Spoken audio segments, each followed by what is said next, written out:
G'day cocktail lovers. I don't know if you're familiar with Italicus. It is an Italian liqueur. It's bergamot flavoured.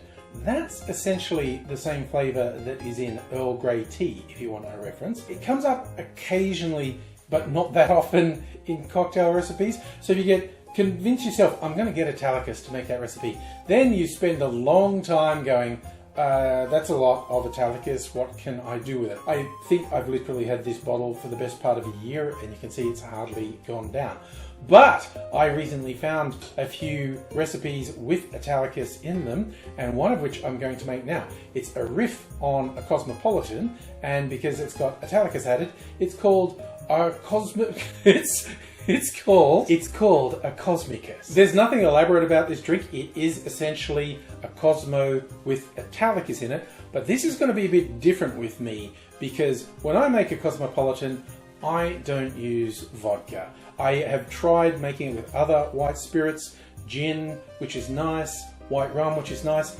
I was more than a little surprised to learn my favorite way to make the Cosmopolitan is with Blanco Tequila. And I don't use vodka. Look, if people are thinking this is weird, why aren't you using vodka? Well, look, I'll let you in on a secret. Come in close. We'll just keep this between you and me. So come right in, come right in, come right in. Vodka's bullshit, okay? Vodka's an alcohol delivery system. It's by definition a neutral spirit. It's not meant to have flavour. So it's kind of weird when people start talking about, oh, but this vodka has flavour. It's not meant to. You can actually use vodka quite well in cocktails when the other elements are notable and interesting flavours. A local bar I go to, they make one of the best creamy cocktails I've ever tasted with a vodka base, which almost sounds like sacrilege when I say that, but it's true. If the other ingredients are very considered, vodka can be useful to give it a spirit backbone.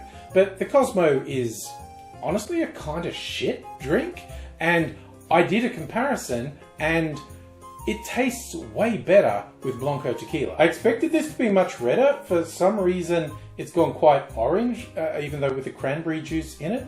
But I have not yet tasted this concoction, so let me give you a review. That is actually pretty interesting. These things are coming together in quite an interesting way.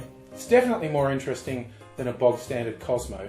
Here's how we make it. In a shaker, put 1.5 ounces or 45 mils of tequila, not vodka, you cowards, and then put 3/4 of an ounce, 22.5 mils of Italicus, then 1 ounce or 30 mils of cranberry juice, and 1/2 ounce or 15 mils of lime juice. Just to make the flavors pop, adding 2 drops of saline solution.